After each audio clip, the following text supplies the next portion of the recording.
Halo, selamat pagi, smart people. Selamat datang di Morning Topics bersama RH Sekuritas. Kenalkan, saya Ilham sebagai technical analyst, serta saya hari ini ditemani oleh Spray. Beliau merupakan Head of Research dari RH Sekuritas, dan hari ini beliau juga akan memberikan informasi pasar serta sektor tertentu. Jadi, bila smart people memiliki pertanyaan, bisa langsung ditanyakan saja pada kolom chat. Pagi kita hari ini mengcover saham-saham Banks, kita bisa ngobrol lebih banyak nih dengan Pak Andri. Namun sebelum itu, kami akan membahas terlebih dahulu mengenai berita yang sedang terjadi, dan nantinya juga kami akan sekian pilihan saham yang dapat dipertimbangkan oleh smart people dan baik smart people. Beritanya mengenai deflasi Februari 2005. Jadi BPS atau Badan Pusat Statistik mengatakan bahwa Februari 2025 terjadi deflasi sebesar 0,8% secara bulanan. Dan secara tahunan, deflasi juga tercatat sebesar 0,09% dan secara tahun kalender sebesar 1,24%. Kira-kira penyebab utamanya apa? Penyebabnya yaitu diskon tarif listrik sebesar 50%, ya. Tarif listrik turun 21% yang mengubah deflasi sebesar 0,67%. Kemudian ada penurunan harga pangan, ya, daging ayam beras sebesar 0,4%, bawang merah 0,6%, cabai merah terkoreksi juga sebesar 0,6%, serta cabai rawit, tomat, dan telur ayam ras. Adapun kelompok pengeluaran penyumbang deflasi yaitu dari bahan listrik dan bahan bakar, deflasi sebesar 3,59% yang ikut turunan yield sebesar 0,52%, ya. Kemudian harga juga diatur pemerintah, ya, deflasi sebesar 0,65% dengan andil sebesar 0,5%, ya. Kemudian ada komoditas yang bergejolak juga, deflasi sebesar 93%. Nah, ada nih beberapa komoditas yang justru menyumbang inflasi, di antaranya tarif petrol sebesar 13%, emas perhiasan sebesar 0,08%, dan bensin sebesar 0,03%. Nah, Smart People, secara geografis 5 provinsi yang mengalami inflasi. 5 provinsi mengalami inflasi, sedangkan 33 provinsi mengalami deflasi, ya, Smart People. Nah, nextnya kita akan mengulas mengenai komoditas, ya, sedikit, kemudian transaksi asing, dan juga perkembangan sektor. Komoditasnya itu ada emas yang naik sebesar 1,28% ke 2.890 ons. Ada emas per gramnya yang naik juga dari betul sebesar 0,71% ke 1.533.070 per gramnya. Ada silver yang naik sebesar 2,4% ke 32.245. Ada minyak mentah WTI yang terkoreksi sebesar 1,94% ke 68 per barel. Ada gadum yang terkoreksi juga sebesar 0,29% ke 557. Dan ada nikel yang yang bertumbuh atau meningkat sebesar 2,56% ke 515.935. Adapun dari aplikasi RHB Trade Smart ID ini, Smart People, sekarang ada sebanyak 600 saham yang 33 saham yang belum ada, serta ada 20 saham yang ada dari transaksi asing, net buy dan juga net sell. Ada net buy dari UNTR sebesar 52 miliar, ada saham Excel sebesar 52,1 miliar, dan ada saham MMN sebesar 29,5 miliar. Di sisi lain ada net sell, ya, dari BBNI sebesar 123 miliar, ada BRIS sebesar 76,8 miliar, dan ada sebesar 70,7 miliar. Indeks sektoral, ya, yang kemarin mengalami penguatan yaitu basic material sebesar 4,12% dan finance sebesar 3,46% serta infrastruktur 3,35%. Sekarang kita akan masuk Smart People ke indeks global, ya. Kita akan ke indeks Dow Jones terlebih dahulu. Nah, semalam indeks ini terkoreksi cukup tebal, ya, sebesar 1,8% di 43.191, yang mana biasanya indeks Dow Jones menjadi salah satu tolak ukur, ya, untuk melihat perkembangan dari IHSG. Walaupun sebagian besar biasanya sejalan, misalnya indeks Dow Jones positif, kemudian IHSG positif dan sebaliknya, tapi tidak selalu bersamaan ya. Ini untuk hari ini juga IHSG melanjutkan pertumbuhannya ke atas ya seperti itu. Nextnya kita ke indeks DAX yang masih tumbuh positif sebesar 2,64%, walaupun beberapa hari yang lalu pengaruh terjadi koreksi ya, pergerakan saat ini di 22.913 serta 23.398. Dan kita masuk ke IHSG, sekarang kita ada dua skenario ya, pada IHSG kemarin yang itu cukup tebal ya, sebesar 3,97%. Sebenarnya ada market berjalan di atas 7% ya, sekarang tutup di 6.519. Nextnya di apa ya? Kemarin juga kami ada sedikit penilaian ya mengenai IHSG. Bila IHSG berada di atas 6.500 ya, dengan transaksi yang cukup tebal, ada potensi pembalikan arah ke 6.750 ya untuk next resistennya. Namun kalau misalnya IHSG ya hari ini terkoreksi cukup dalam ya, ini ada potensi ke area supportnya di 6.200 hingga 6.250 IHSG. Jadi bagi smart trader kemarin sudah memilih saham-saham untuk trading jangka pendek dan sudah profit ya, profit ya, selamat ya smart trader. Nextnya kita ngomongin soal rupiah ya. Rupiah untuk hari Senin kemarin ya, itu tuh ngomong sebesar 0,60% ke 16.474 ya di hari sebelumnya ya. Dibanding hari sebelumnya yang terkoreksi sebesar 16.574 dan hari ini menguat ya. Kemarin menguat di 16.474. Baik, Smart kita akan masuk nih ke sesi yang ditunggu-tunggu Pak Andre. Bagi Smart yang ingin bertanya, bisa dibangkan langsung saja ditanyakan pada kolom chat. Silakan. Halo, ya Pak Ilham, terima kasih buat waktunya. Ini saham-saham perbankan lagi seru ya Pak, ya, karena kita lihat dinamikanya kencang.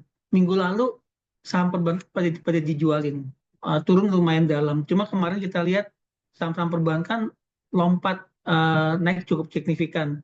Seperti BRI, kalau nggak salah tutupnya tuh naik 10%. Begitu juga yang lain. Mandiri juga, BNI dan saham-saham perbankan yang lain. Memang kalau saya lihat di perbankan ini sahamnya pergerakannya masih akan sangat dinamis karena seharusnya jangka panjang, saya lihat jangka panjang ini outlook-nya sangat bagus ke depannya, terutama kalau sudah ada pemotongan suku bunga BI dan sudah ada tanda-tanda The Fed akan turun. Cuma buat mencapai ke sana saya lihat mungkin pemotongan suku bunga BI kalau lihat dari data ekonomi terakhir mungkin nggak akan terjadi di bulan Maret ini. Ekonomi kita juga tadi baru update, walaupun angka deflasi rendah di bulan Februari, tapi mungkin di Maret akan normal lagi angka inflasi.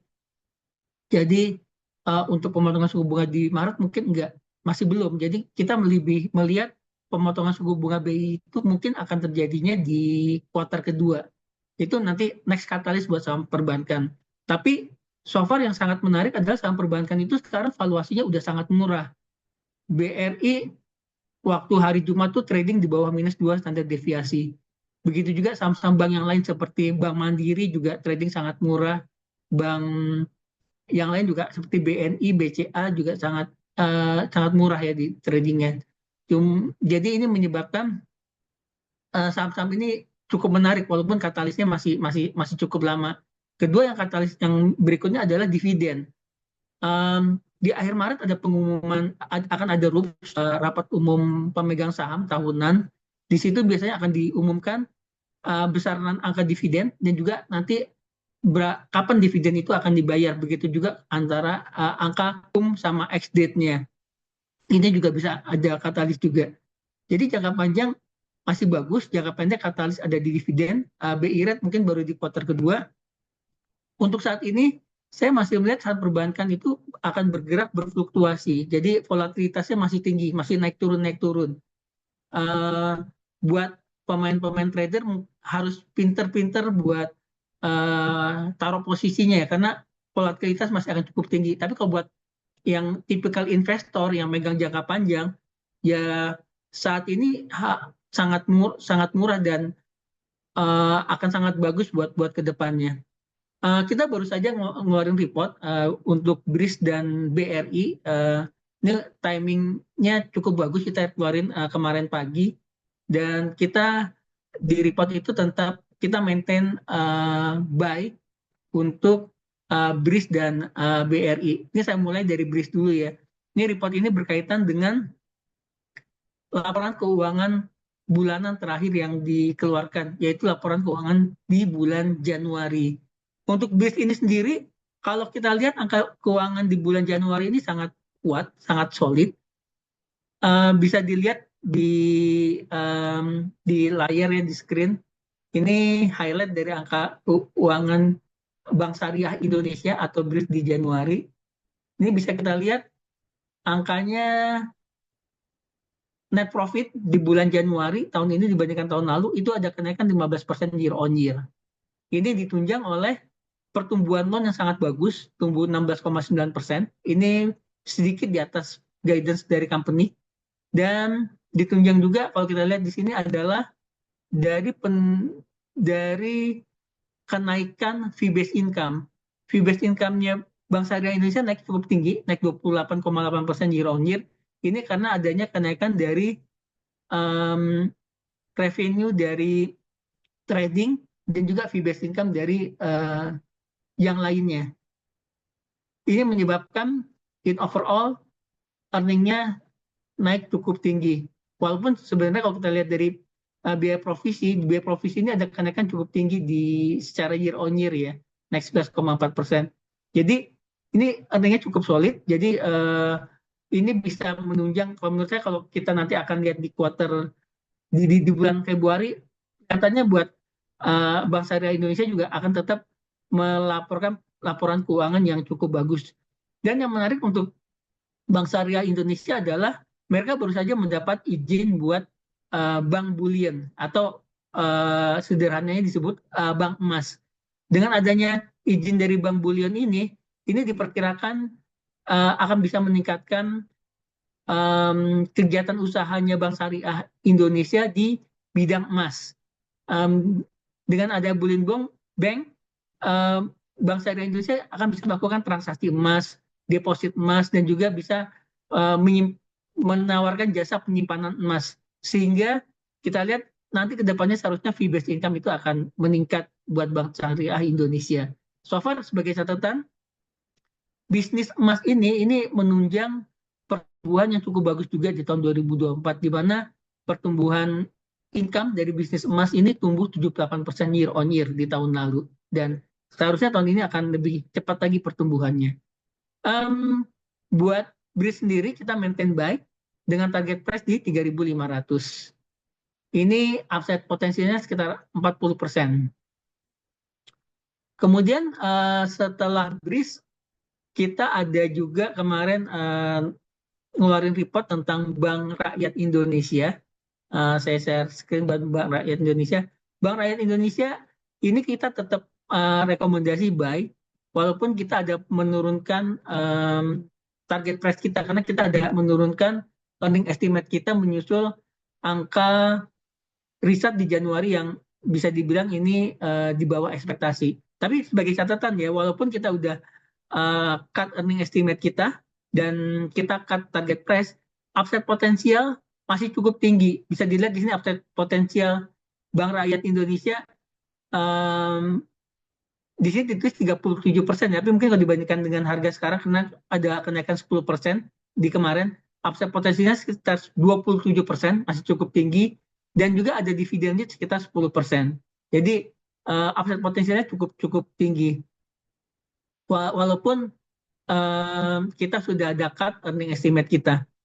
Memang buat Bank Rakyat Indonesia angka Januari ini ada angka yang lumayan lemah kita lihat. Ini disebabkan karena adanya one time cost dari pembebanan biaya provisi, sehingga angka kredit cost-nya itu ada kenaikan cukup tinggi. Kami kita perkirakan seharusnya cost ini akan turun ke depannya dan akan menunjang pertumbuhan earning bulanan Bank Syariah Indonesia di bulan-bulan berikutnya. Selanjutnya juga untuk pertumbuhan loan memang agak soft pertumbuhan kredit di bulan Januari. Cuma juga kita lihat di pertumbuhan kredit ini juga akan accelerate akan lebih cepat di bulan-bulan berikutnya. Ini ditunjang juga dengan perkiraan spending dari pemerintah yang akan lebih banyak di kuartal kedua dan seterusnya. Buat Bank Rakyat Indonesia, target price kita di 4.600, kita rekomendasi buy, upside potensial di 37%, dan ada dividen sekitar 10%. Mungkin di situ dulu saya stop ya, mungkin kita bisa diskusi. Saya lihat di chatbox ada juga pertanyaan tentang bank-bank yang lain yang ada di Big Four. Balik ke Pak Ilham. Baik, terima kasih Pak Andre atas pemaparannya. Sedikit bocoran nih Smart People dari Pak Andre. Dan sebelum itu kita akan lihat sedikit pergerakan dari dua saham bank, BRI dan juga BRIS. Untuk BBRI ya, Smart People ya mostly semua bank kemarin menghijau ya. Ini ada target profitnya di 4.190 karena kemarin juga ditutup menguat sebesar 9,23% ya dan juga sudah menutup gap ya Smart People. Untuk stop loss-nya atau toleransi risiko di 3.400 ya, 3.400 hingga 3.420. Namun kalau misalnya Smart People menentukan target profit dengan fundamental itu di area 4.600 kurang lebih potensi upside-nya sebesar 25%. Dengan stop loss di 3.420 bila Smart People entry di level saat ini. Kemudian kita ke saham BRIS ya. Kemarin saham BRIS juga hijau.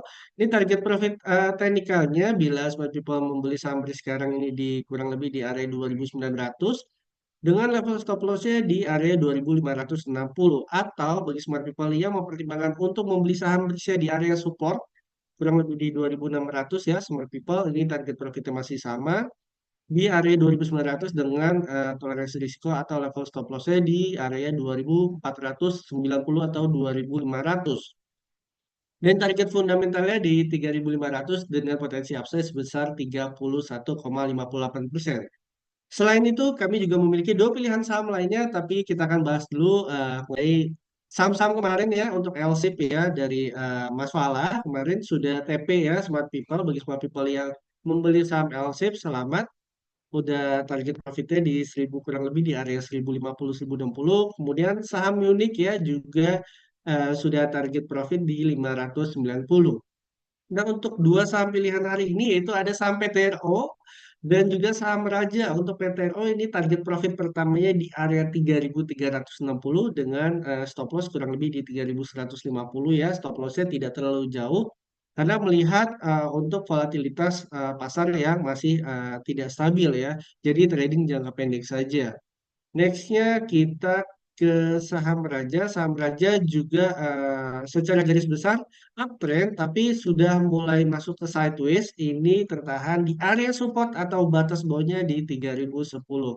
Ini ada potensi ke 3.630 untuk target profit duanya dan target profit satunya di 3.120 serta level stop loss-nya di 2.910.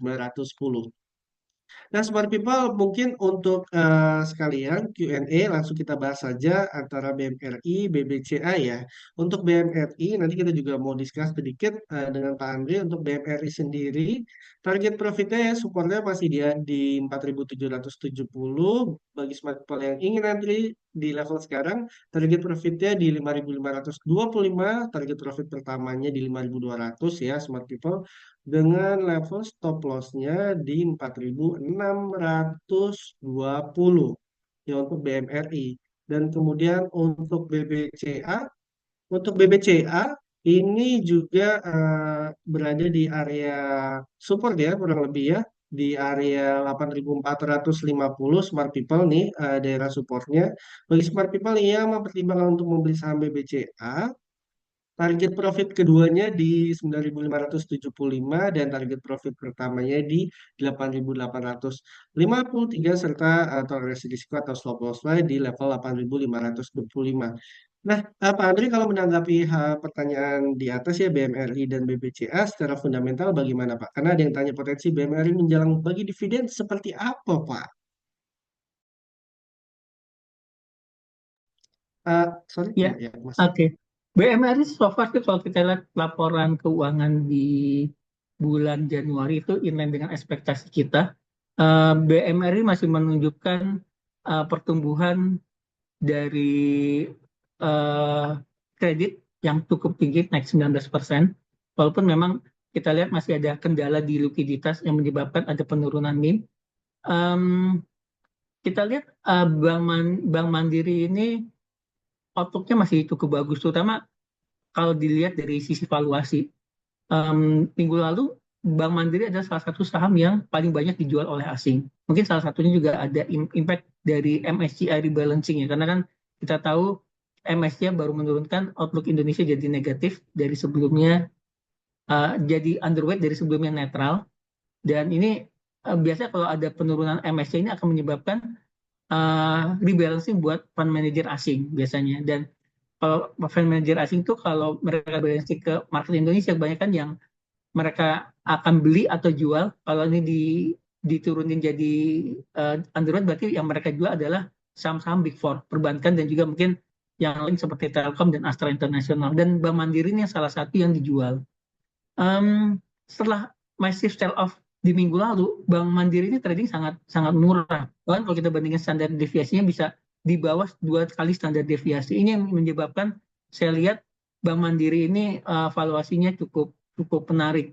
Dan juga kalau kita bicara dividen, dividen Bank Mandiri ini juga cukup tinggi, sekitar 8%-an. Dia nggak ada interim dividennya, jadi nanti 8% itu fully nanti dibayar nanti setelah pengumuman dividen di RUPS yang akan terjadi di akhir Maret ini. Jadi Bank Mandiri masih cukup menarik menurut saya karena valuasi yang murah. Jarang-jarang kita lihat Bank Mandiri itu trading di sekitar 1,3 kali PBV. Sangat murah Pak Ilham. Untuk Bank BCA mirip dengan Bank Mandiri, Bank BCA juga kemarin kena sell off juga oleh asing. Sama juga alasannya karena ada MSCI rebalancing yang udah selesai rebalancingnya di hari Jumat kemarin. Eh, Makanya juga kemarin kita lihat ada rebound juga di saham BCA. Dan kalau kita lihat di laporan keuangan BCA sampai di Januari juga cukup sulit, cukup solid, cukup bagus maksud saya. Pertumbuhan lot masih cukup tinggi, ini masih terjaga, dan memang BCA itu tradingnya valuasinya agak tinggi kalau kita secara PBV, tapi tinggi ini ada alasan karena memang bank ini termasuk bank yang cukup bagus yang secara neraca bersih, NPL-nya sedikit dan juga secara margin juga tinggi. Dan walaupun walaupun masih tinggi tapi penurunan harga saham BCA udah cukup banyak sehingga nggak dibandingkan dengan PBV dengan nilai historikalnya itu udah sangat menarik. Jadi BCA juga salah satu yang menarik juga di perbankan. Tapi kalau misalnya kita mau tanya apa packing order kita di perbankan, kita masih melihat market berfluktuasi saat ini ya. BRIS masih menarik untuk kita pegang karena BRIS ini yang menurut saya termasuk defensif dan valuasi nggak semahal BCA. Kemudian ketika ada rally yang kita lihat bakal outperform kalau market ada rally itu ada di Bank BRI, kemudian Bank Mandiri dan BNI. Itu packing order kita. Dan kita masih menerapkan strateginya lebih strategi tactical ya. Jadi karena kita lihat market masih akan berfluktuasi. Ketika market turun, kita kejar BRIS menurut saya atau mungkin BCA juga bisa dipegang juga. Tapi ketika market rally seperti kemarin, nanti Bank BRI, Mandiri, sama BNI yang seharusnya akan outperform. Begitu Pak Ilham. Terima kasih Pak Andre. Waduh Pak Andre jangan dibocorin semua dong Pak Andre. Nanti ikut lagi deh Smart People. Nah itu Smart People salah satu manfaat dari ikut Morning Stock Picks ya. Dapat bocoran-bocoran nih dari para tim riset dari RHB Sekuritas Indonesia. Dan tidak terasa Smart People, market sebentar lagi akan buka. Jadi kita bisa siap-siap nih bagi Smart People yang memiliki plan jangka pendek hingga jangka menengah ataupun jangka panjang bisa langsung setup di aplikasi RHB Trade Smart ID ya. Jangan lupa target profitnya serta stop loss-nya. Dan Smart People, terima kasih atas semua pertanyaannya. Kami juga ingin mengingatkan bahwa ada promo menarik dari LDN Maybank yang berlaku sampai Maret 2025. Smart People bisa mendapatkan cash reward hingga Rp700.000 dengan cara membuka rekening baru menggunakan LDN Maybank. Selain itu, Smart People bisa menikmati komisi broker sebesar 0%. Oh iya, 0% bukan begini ya Smart People. Untuk semua transaksi saham selama 30 hari pertama setelah membuka akun LDN Maybank. khusus untuk nasabah baru RHB Sekuritas Indonesia yang bertransaksi melalui aplikasi. Sekali lagi terima kasih atas partisipasinya dan terima kasih juga kepada Pak Andre atas pemaparan dan juga bocoran-bocorannya ya. Semoga informasi yang kami sajikan dapat bermanfaat dan bisa menambah pengalaman trading serta investasi bagi smart people semua. Ingin mengetahui informasi menarik lainnya soal saham? Tunggu episode selanjutnya hanya di RHB Sekuritas. RHB Trust Smart ID, easy, quick, smart.